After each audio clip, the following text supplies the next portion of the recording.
Yang Muhammad Rana ringkaskan soalan saja Muhammad ya. Okey Tuan Speaker. Terima kasih Tuan Yang Dipertua. Terima kasih kepada Yang Berhormat Menteri dengan jawapan yang begitu jelas dan memuaskan. Saya ingin tahu apakah pendekatan kementerian Yang Berhormat untuk menyelaraskan pertindihan status yang tidak begitu jelas atau di manakah dengan izin dividing line. Pertama sekali mengenai jalan-jalan raya di bawah JKR Negeri dibandingkan jalan raya di bawah Kementerian Yang Berhormat, karena ada kekeliruan. Pertama sekali yang terdapat di kawasan luar bandar. Mohon penjelasan. Terima kasih. Ya, terima kasih Yang Dipertua. Sebenarnya, apabila sejak kita membuat sesuatu perancangan, di bawahan ini kita mempunyai beberapa jawatan kuasa yang sepatutnya duduk bersama untuk meneliti, mengenal pasti di mana satu proyek yang dilaksanakan oleh JKR dan di mana satu proyek yang akan dilaksanakan oleh Kementerian Pembangunan Luar Bandar. Now, bagi JKR ini, mereka mempunyai sinarai tertentu. Bagi Kementerian Pembangunan Luar Bandar dan Wilayah, kita juga mempunyai satu sinarai yang cukup jelas, yaitu di bawah tajuk Jalan Raya Luar Bandar. Dan setiap kali kita melaksanakan proyek itu, sememangnya kita minta supaya semua pihak ini dapat duduk bersama, supaya mereka dapat mengenal pasti di mana satu jalan raya yang akan dilaksanakan oleh pihak-pihak tertentu. Dan saya percaya ahli yang berhormat daripada Ranau ini sebenarnya adalah merupakan satu ahli di tindakan daerah, di mana ahli yang berhormat ini sendiri mungkin boleh membuat peranan untuk menyelaras ke semua pelaksanaan proyek ini. Terima kasih. Ahli-ahli yang hormat, masa soal jawab telah tamat.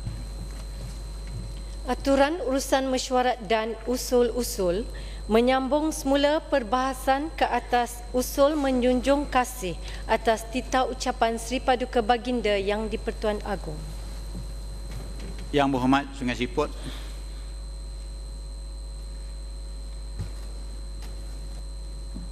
Terima kasih Yang Dipertua.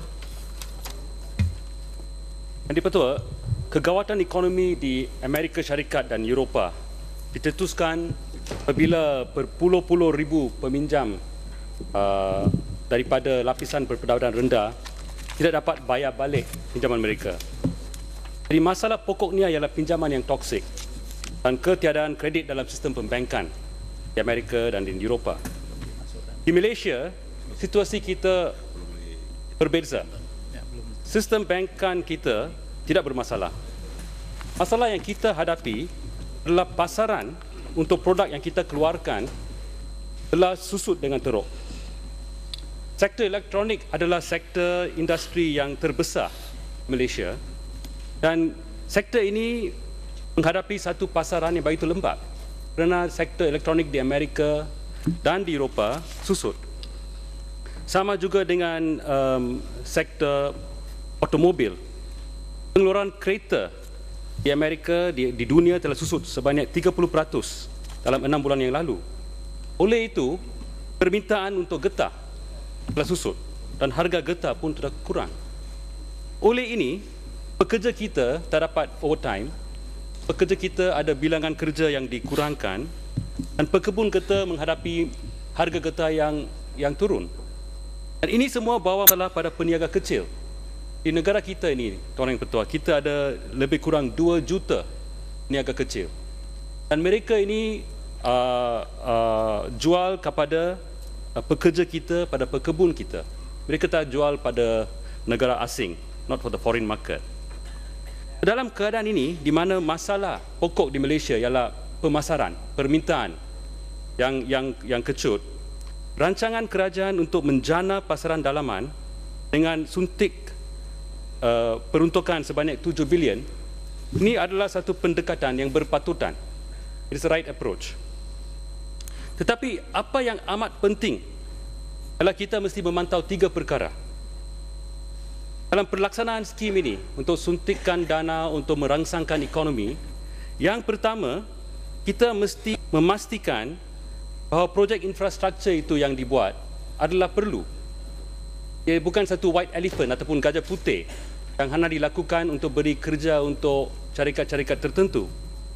Yang kedua, projek-projek infra yang dibuat mesti beri hasil yang bermutu tinggi, yang berkualiti, yang boleh dipakai dan bukan yang setengah masak. Ya. Yang ketiga, ialah projek-projek ini mesti menjana peluang kerja untuk rakyat tempatan. Di dalam pasaran buruh di Malaysia, pekerja asing tanpa permit adalah pekerja dengan gaji yang terendah sekali. Dan ada kemungkinan syarikat-syarikat swasta yang diberi projek-projek infra akan ambil pekerja asing tanpa permit kerana mereka boleh dapat untung yang tertinggi daripada itu. Tapi kita mesti ada syarat-syarat untuk memastikan pekerja kita yang hilang kerja, yang memerlukan kerja, diberi kerja dengan gaji yang berpatutan. Ini 3 perkara penting. Dalam perkara ini saya nak bawa satu projek di kawasan saya, projek High Tech Park di Kantan, Perak. Ini projek telah dikemukakan oleh Kerajaan Barisan Nasional dalam 2006-2007, telah di-shelf tahun lalu dan sekarang telah dibawa balik lagi sekali sekarang selepas rampasan kuasa di Perak. Cadangannya ialah untuk membangunkan 3,000 ekar tanah sebagai satu projek high-tech. Masalahnya ialah kawasan itu telah dipakai oleh 300 pekebun kecil untuk buat sayur-sayuran untuk 50-60 tahun yang lalu. So, kerajaan dan dia pada masa ini mereka menghasilkan 60,000 kilogram sayur dan buah setiap hari. Kerajaan ingin memindahkan mereka satu kawasan di Ulu Tanjung Rambutan. Masalah dengan projek itu ialah dengan